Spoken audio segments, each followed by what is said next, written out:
Welcome into the Big Little Podcast, everybody. I'm your host, Patrick Previty. That is Andrew Greig. NFL free agency is in full swing, and the quarterback carousel has officially started. We're going to grade each of those quarterback signings from this round of NFL free agency. First, we're going to start off with the big one, Sam Darnold to the Seattle Seahawks. Sam Darnold to the Seahawks, something that I personally didn't see coming. Obviously, we talked about it a lot on the last episode. Where was he going to go? We had our different destinations. He ends up going to the Seahawks. Personally, I think we both thought it was a bad move based off the information that we had with DK Metcalf leaving, obviously Tyler Lockett getting cut, just everything kind of seeming like Geno Smith obviously getting traded. That's the reason why this move happens. But I personally give the Darnold to the Seahawks a C minus. C minus for me, just because of the fact that you lose a couple of those pieces. You don't have your second best receiver, or maybe tied first best receiver from last year. The Seahawks just weren't going anywhere last year. I don't think this moves the needle. I don't know that Sam Darnold is a significantly better version of I think he might be like a slightly better version of Geno Smith, not significantly better. Last year in the Vikings, he had so many different receivers, he had a good offensive line, had a good running back beside him. There were so many different factors that played into Sam Darnold being good last year. You look back just a couple of years ago when he was on the Jets and even on the Panthers, it was just those years were absolutely terrible for him. So I don't know that Sam Darnold isn't just a product of the surrounding pieces around him in Minnesota, and obviously a good head coach. So a C minus for me. I don't think that he'll be worse in that offense than Geno was, but that team is just a little bit worse than it was last year. And I also think that they had the opportunity to maybe have a really down year, then get someone in the draft next year. And Sam Darnold will be good enough where that is probably not going to be the case. So if you look long term, I think this is like a C minus at best. So I actually gave it a D. I went a step lower, and the reason is I think you're not trading, but you're swapping out a guy in Geno Smith who was a floor raiser for you for the Seahawks. I actually disagree. I think Geno Smith is definitely a better quarterback than Sam Darnold, and I don't even really think it's all that close. I would say that Geno Smith was able to elevate that offensive line. He got sacked a ton, but they weren't really on him. That offensive line was putrid, and the defense for Seattle wasn't exactly anything to say that they were one of the best or one of top 10 in the league. He was the guy who was able to carry them. Now he had the weapons, had the running game, but you trade Geno Smith, bring in Sam Darnold. I don't even know if he's going to be able to do the same exact job that Geno Smith would have been able to do with his weapons. And you also trade DK Metcalf. It doesn't really make a ton of sense to me why they brought him in. We were obviously talking about where these guys would go on the last podcast, and it was just a shocker that this team actually ended up paying that amount of money to Sam Darnold to kind of invest in him. Whether that is long-term or not, I don't think it will be. I can't give this move I can't give it a passing grade. I can't give it any higher than a D. Yeah, and you look at towards the end of that season, it just got significantly worse. Obviously, look through the first 16, 17 weeks of the season, and he was playing amazing. But then you go against the playoff teams, Detroit, obviously they get beaten 31-9. He has a sub 50% completion percentage. It was 18 for 41 in that game, even with the weapons around him. Then you go into the playoffs, you're like, maybe that's a one-off game. You play the Rams, get beaten up by them 27-9. They had no chance in that game. From start to finish, it looked like they had no answer for the Rams. And then he goes 25 for 40, and the stats probably look better than he actually played in that game. So the Vikings maybe said that they need to move off of him. They didn't like what they saw from the last couple of games, and for good reason. I mean, if you look at the history of Sam Darnold, I don't think anybody was expecting him to have as good of a year as he did. I mean, good for him that he got paid, but I think it was an overpay, and they had an opportunity to maybe just reset the franchise and just another. I think this will be another gap year or maybe years, and just something that the franchise doesn't really need at this point. Isn't that just the worst spot for Sam Darnold in his career to be paid $36 million? Shout out to that man, got the bag. But outside of that, I just hate this. It's just a worse situation than what Geno Smith just dealt with. And Geno Smith really did not have a bad year last year. He threw a ton of picks, and I'll give you that. But Geno Smith was not a bad quarterback. He gets a bad rap. He's now with the Raiders. What is Sam Darnold going to be thinking after a year from now when it feels like this team is going to draft a quarterback and they didn't help him with the personnel wise to try to make this season so much better for the Seahawks? He goes from the Vikings where it was a perfect situation, weapons everywhere. It feels like that team was in win now mode, and the Seahawks just aren't there right now. And it feels like every other team that we listed probably would have been a better spot for him. Maybe the Steelers, the Giants, like anywhere else almost. Obviously the Titans were thrown into the rumor mill for a little bit there. I don't know if that's significantly better than Seattle is or any better at all. But like the main destinations that he could have went to, I feel like this was one of the poor ones. And we kind of had like almost visceral reactions when it was even listed on when you read off that Diana Rossini tweet last time, where it was like there's just no reason. We were just trying to wrap our heads around it. And Didn't there make was any just sense. no rationale behind it. So, I Yeah. mean, good luck to the Seahawks, but I mean, like, where would when you're looking into making this move, where is the ceiling for this team now? Do you think Sam Darnold makes you a playoff contender? See, that's what I mean. Like $36 million for a bridge quarterback. I think they don't make the playoffs next season. I think, unfortunately, I don't buy into Sam Darnold without a ton of weapons, without a team like the 49ers or something like that around him where he can lean on the running game, the passing game, or the receivers, I should say, in the passing game, and the defense. I don't know if I see any more than 6 or 7 wins. And then if you're Seattle, is that more than you wanted this year? Probably. Significantly more than if Yeah. not like if you want to be in the just the top of the draft is what I'd call Yeah, it. exactly. All right, let's move to Daniel Jones to the Colts. Daniel Jones to the Colts. I give this grade. My personal grade for Daniel Jones to the Colts is a C. I think this is like right in the middle ground where Daniel Jones had a good year on the Giants. He has shown flashes of being a decent quarterback. He has the dual threat quarterback. He has good legs about him. He can kind of get out of the pocket. The Colts offensive line isn't bad, but it's also not the best offensive line in the league. He can work around that a little bit. And he also, like you were saying, it's not a guaranteed starting position, but it kind of lights the fire under Anthony Richardson. Maybe not all that much. Maybe not if you were mentioning Aaron Rodgers, I think last time, that probably gives him a little bit more of a fire lit under him. Daniel Jones is like kind of a quarterback where you could see being a backup pretty easily on that team. But I mean, they had to bring someone in for the perspective of making Anthony Richardson like at least like try a little bit harder if that's the correct word you want to use there. I think it's a C, like not the worst one, not the best one. I don't think that he's the day one starter. I think Anthony Richardson like pulls out that quarterback battle. So I think he's a fine backup. Yeah, I think Daniel Jones is not the day one starter, or if he is, I don't think he makes it past like week 2, if I'm just being completely honest. I give this grade a B, only because of that. The fact that I just think he's a backup quarterback. I don't really know if there was a quarterback out there on the free agent market that would have really lit a fire under Anthony Richardson outside of a guy like Aaron Rodgers, where it's like, oh, Aaron Rodgers coming in, and for the next 1 to 2 years, he is going to be the starter. And Anthony Richardson can't do anything about it pretty much no matter what. That, in my opinion, was the way to light a fire under him. And I just don't know if there was anybody else out there that would have done that. I mean, maybe like a Russell Wilson. Okay, But that's like literally the only that's what I was going to interject with. yeah. The only other name that I can kind of think of that would be like that nobody's really talking about. I feel like Russell Wilson's job is like kind of up in the air, and nobody's. I feel like he might go to one of the teams that like need one, that like just are looking for like maybe a bit of a bridge quarterback. But that's what I was going to mention. Like Russell Wilson is probably the only other guy besides Aaron Rodgers that's So, probably. yeah, so without those guys in play, then I think you're looking for a guy who can come into camp, and with that veteran experience, maybe you can make it a show where it's potentially up between those two guys, and then it doesn't actually affect Anthony Richardson too much in the long run. I think maybe they were just looking for a guy in training camp. So I'm okay with it. It's a decent backup. I'll give it a B. All right, Justin Fields to the New York Jets. Justin Fields got a lot of people who love him, but he's going to the New York Jets now. I'm not one of those people that love him. I think that Justin Fields to the Jets is a D.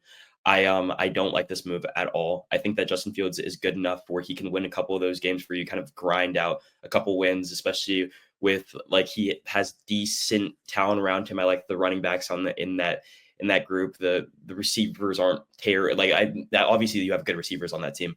You lose Devontae Adams, but you have guys on that team. But I think that the supporting cast is good enough where he's going to win them a couple games. Are they going to make the playoffs? I'm going to say it right now. The Jets will not make the playoffs this year. Then why do you make this move? The Jets are bad. Could be bad enough with a bridge quarterback, like somebody like Jameis Winston or just one of those like should be backup quarterbacks that start for a team for a year. They needed a bridge quarterback this year. For some reason, it's the Jets. They like being in mediocrity or like towards the edge of like bad mediocrity. And I think this is just another one of those moves. I don't think Justin Fields moves the needle for them at all. And I think that I don't think he's a terrible quarterback, but he's probably going to be a career backup for his time after the Jets. and I just don't see this moving the needle for them at all. It moves the needle for them in the wrong direction because they should be trying to get a quarterback in the next draft, and I don't know that they're going to be able to if Justin Fields wins them more games than they should. Well, there's a lot that goes on, I guess, throughout a season that could put a team down there at the first, second, or third pick in the draft. So I'm not going to rule it out just yet. I also don't know how much of a raiser Justin Fields is in general. Like, I don't know if he can elevate this team. I think this team gets credit for moving on from Aaron Rodgers. So I'll give them that. And then having a different quarterback come in, I think it's good for the locker room. But yeah, I'll give this a C, because I do actually think that Justin Fields can be your bridge quarterback. So I don't really have too much of a problem with that. I don't think it really eliminates them from not being in contention for the number 1 overall pick. Just to be frank, I think 2 years, $40 million is probably too much, but I'll give it a C. Yeah, I also just speaking on last year, the Steelers, obviously showed that they weren't as good of a team as they started off as when they started super hot. But Justin Fields went 4-0 in that team, and everybody was complaining that, well, maybe not everyone, but a lot of people were complaining that Russell Wilson was coming in and stepping in for him. But Russell Wilson is a significantly better thrower of the football. Obviously, Justin Fields is more of a dual threat guy just in general. But I don't know. I think Justin Fields can win them enough games where they're not in the contention for one of those better places or better draft positions, and I don't know that that's what they want. So if he loses them enough games, then this is a C. If he doesn't, then this is just a terrible move by the Jets. Geno Smith, biggest trade I'd say so far in the NFL free agency window. He goes to the Las Vegas Raiders. What do you grade that move? I can't believe I just said Oakland. Yeah, it's been a minute. But hey, Las Vegas Raiders, I give it a C+. I give Geno Smith to the Raiders a C+. It's one of those moves where he gets reunited with Pete Carroll. I think that the resurgence of his career started with Pete Carroll. So I don't mind that. I think that he can have a good season. You're saying you like him more than Sam Darnold. So he's a good enough quarterback in a stacked AFC conference where it's very top heavy, and then everyone else kind of duking it out. I could see them maybe sneaking into a playoff battle and being in the middle. But again, a lot of these moves it's just teams that could be drafting really high next year and are just seemingly trying to avoid it for no particular reason. I think that the Raiders had an opportunity to be really bad again next year and just go 2 years of being terrible and maybe get a guy like Arch Manning. That is the path that the Raiders kind of built out for themselves. Maybe you get Pete Carroll and you want to win now mentality, but I think that's exactly what it is. I think they Yeah. just want to be competitive right now, and Geno Smith was available. A 3rd round pick, probably too much, but at the same time, Geno Smith did raise the floor for the Seahawks, and he could be a really good quarterback for the Raiders. Maybe they make a playoff push, and maybe the draft starts to come together. I think the Raiders are thinking that they're a team with a good draft, adding Geno Smith, they can make some noise. I think that that's what they think. Not everybody can be in contention for the 1st overall pick, in March of 2025, to try to get the 2026 1st overall pick. So I'm kind of a fan. I'll give it a B. I realize I didn't say my grade. I give it a B. I think it's a good move. Maybe 3rd round pick is too much, but I think they want to be competitive. Yeah, that's the reason I went C+, because I think that the Raiders are good enough as a team overall to not have to be in the there's so many teams that are going to be bad, or maybe not so many, but there's a couple teams you kind of feel are going to be really bad next year. I feel like the Raiders are a step above that and could be a step above that, especially with a quarterback like Geno Smith. I'm not seeing them pass at best 6th seed in the AFC. So I C+. It's not. I don't think it's a bad move. I just don't. I don't think it's great either. None of these moves were supposed to be it wasn't supposed to be a huge quarterback free agent class. So Geno Smith wasn't even a free agent. He got traded. So exactly. All right. Last one on the list, Zach Wilson to the Dolphins. Zach Wilson to the Dolphins. My first good grade of all of them. Zach Wilson to the Dolphins. I give it a B. I think that Zach Wilson isn't the greatest quarterback in the world. Obviously you know that from his time as a Jet, and he didn't even get any playing time with the Broncos. But as somebody who's seen Tyler Huntley and whoever come in for Tua in his absence, Zach Wilson would be the best one of the quarterbacks. Skylar Thompson, we tried tinkering with a little bit, and people thought he was going to be the truth for some reason. Zach Wilson is significantly better than all of those guys, in my personal opinion. He wasn't a good starter for the Jets, but he wasn't the worst quarterback in the NFL. He wasn't what the Jets wanted, and he wasn't going to beat out Bo Nix. But with the weapons around him, if Tyreek Hill can stay happy, Jalen Waddle plays well, we have a good receiving core. Our offensive line is very much middle of the pack. It can be really good in some weeks, really bad in other weeks. We have Devon Achane in that backfield. The defense also has its ups and downs, but it was like one of the top 10 defenses, like maybe in the lower half of the top 10 defenses in the NFL last year. I think that this move is really good because Tua has too many injury concerns, and I don't know that you can like consistently rely on him to be healthy. So getting a guy like Zach Wilson, who was a former starter, can now kind of integrate into that backup role. I give it a B. Yeah, I'll give it a B as well. I think he could be a quality insurance policy. He did not dress, I think, for a single game last year with the Broncos, but hopefully he learned something under Sean Payton and in that quarterback room, and he can apply it to the Dolphins and his time with the Dolphins if Tua goes down with another injury. I think that could be a good safety net for this team, and they don't end up throwing away a season just because Tua's out for 4 or 5 games. Maybe Zach Wilson isn't the answer, but he's a true backup quarterback at this point in his career. And if he can elevate his game when called upon for 2 to 3 games at a time, I think that's a win. And that's a really good addition to this team. And as a Dolphins fan, as soon as Tua goes out for this team, it feels like the season's over. I know some people are more optimistic than others, but like realistically, if Tua is not playing quarterback for like the Dolphins, they're not going to win too many games. So having a guy like Zach Wilson, just maybe a little bit more belief in the franchise, even if Tua is out. And I feel like it reverberates around the players too. Like if you know that Tyler Huntley or Skylar Thompson coming in, they're not going to win you an extended period, like an extended amount of games. They're definitely not getting you to the playoffs, or maybe if they are in the playoffs, they're not making it past the first round. So the team around him is good enough to. The Dolphins are a playoff team, and they have been a playoff team for years. It's like the first losing season in like maybe 3 or 4 years, I want to say. So like the team around the Dolphins right now is good enough to be a playoff team. It's just when Tua gets injured, and inevitably he does almost every single season, the soul is just kind of like stripped from like fans and players alike. So I think that having a guy like Zach Wilson, maybe just a little bit more belief, not a 6th rounder like Skylar Thompson or Tyler Huntley, it just feels a little bit better.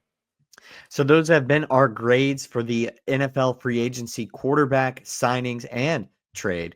Let me know what you guys think down in the comment section below. Let's move to the NFL free agency winners. We're just talking about strictly the teams now. I don't know how many winners you got exactly. I have 2. I can go 3. Okay, no, go with 2. Okay. My top 2 winners of this NFL offseason are the Bears, for one.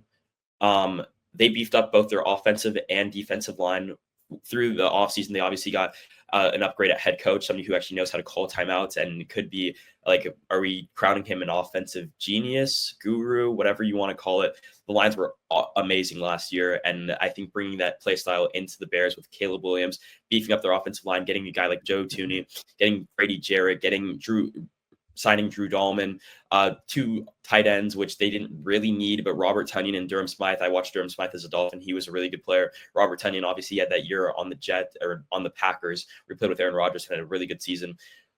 Beefing up their offensive line, getting some guys on offense, getting some players on defense. I think the Bears, and an offseason class where it felt like a lot of guys stayed in the same place, or like a lot of teams kind of just either stayed stagnant or got a little bit worse. I think the Bears made steps in the right direction between their head coach and then like the offensive line and defensive line. I think that they made strides in the right direction. I like the Bears their offseason so far, and they haven't even gotten to the draft yet. So yeah, I like the Bears and what they've done so far in the offseason as well. The winner that I had just off the top, the Minnesota Vikings. I like that they did not overpay for Sam Darnold. They decided that, hey, this is what good teams do. They don't end up investing in a guy who could potentially kill their salary cap after one good year of play. And this is what I've been preaching, where if a quarterback is not that needle mover, don't spend so much money on him. I get it. It's a quarterback driven league, but it's only those few quarterbacks that really, really at the top can make a difference for your team and are worth the amount of money being thrown around. Sam Darnold, in my opinion, was not that guy. So they held off and they said, we're just going to give the keys to JJ McCarthy. Now, I don't know if they're going to end up going to make a move to go get Aaron Rodgers. I mean, that would mess this whole thing up, I think, a little bit. But even if they got Aaron Rodgers, is still a very talented player, Hall of Famer. I mean, he's still pretty good. And if you give him the Vikings roster, I think that that's pretty good stability. They also added some guys on defense, Jonathan Allen and Javon Hargrave. They have some injury concerns, but I definitely think that that helps their defensive line. So overall, I think the way that they're going about this free agency is very good and trying to ramp up to have another successful regular season, this time have more success in the postseason. I think they're doing well. And at this point, if you mentioned Aaron Rodgers' point, I think that if you bring Aaron Rodgers in, he's not getting anywhere close to the amount of money that a lot of other starting quarterbacks are going to get, especially because he's still getting paid by the Jets. So it's not it. It doesn't look as bad even if you do bring Aaron Rodgers in. Maybe JJ McCarthy needs another year. He's not fully recovered off his injury. You maybe want to sit another year. Even if they do get Aaron Rodgers, it's just the fact that they didn't have to overpay for a quarterback that might be like Sam Darnold is just probably towards like the middle of the field, maybe a little bit in the upper echelon of that middle of the field. I think that you hit the nail on the head. I don't think overpaying for Sam Darnold would have been a good thing for them. And there's just other options out there. And then JJ McCarthy, obviously you drafted him in the first round last year. You have at least some belief in him. So, and then go if you want to move into my second winner. The Commanders, I think that they had a really good offseason as well. They retained guys like Bobby Wagner, Zach Ertz. I mean, both those guys were big for them last year. Obviously, Bobby Wagner's been in the league for, it feels like forever now. And he's been like, he's not the linebacker he once was, but he's still a defensive leader. And just he still had a really good season last year. And Zach Ertz was clutch for them in the playoffs. And towards the end of the regular season, he's still decent, obviously coming over from the Eagles. Then you add guys like Deebo Samuel, say whatever you want about Deebo Samuel being fat or whatever. Deebo Samuel's still a decent player, and they needed a second guy alongside Terry McLaurin. They didn't have one of those last year. Then you beef up the offensive line and Laramie Tunzel, saying the word beef up a lot today, but they haven't. They're big guys. Laramie Tunzel is a big guy. He didn't have the greatest season last year. But I mean, he's, as a Dolphins fan, I watched him for years on end, and he was like one of the best offensive linemen that we've ever had in Dolphins history. So I think that Laramie Tunzel is a good trade. They didn't have to give up all that much for him. So the Commanders in again, a free agency class where it didn't feel like all that many moves were made, I feel like they got better and they made the NFC Championship game last year.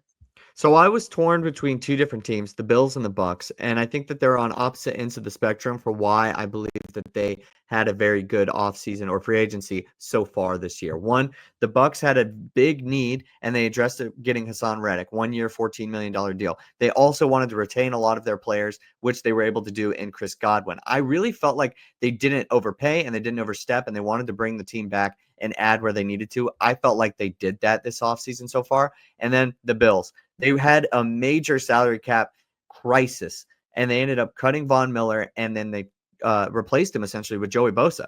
And I thought that move was great. And I thought that they made a couple other moves here and there that also helped with their salary cap situation and helped, this team, or allow this team to potentially make a run at a Super Bowl again this year. I know every year we say that the Bills are Super Bowl contenders and they don't end up making it even to the Super Bowl, but I just felt like both those teams on opposite ends of the spectrum had different problems and they both were able to come out of it on top. I also believe that the Buffalo Bills have $10 million in cap space right now.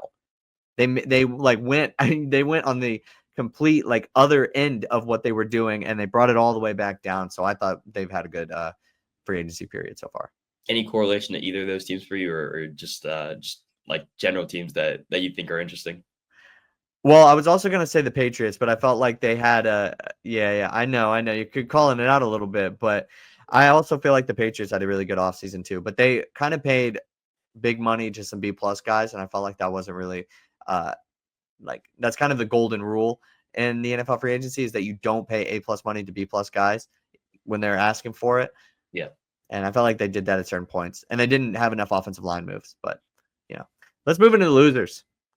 Who are the biggest losers so far in NFL free agency? This could essentially correlate to the QB segment that we had earlier. Yeah, I mean, my personal biggest loser is on the opposite end of the Laramie Tunzel trade. I have the Texans as my biggest loser. Just because of the fact that CJ Stroud got sacked the most times in the NFL. He had a little bit of, and that is partially to blame, his kind of sophomore slump that he had. He had good games in between, but everyone kind of called it a sophomore slump for him.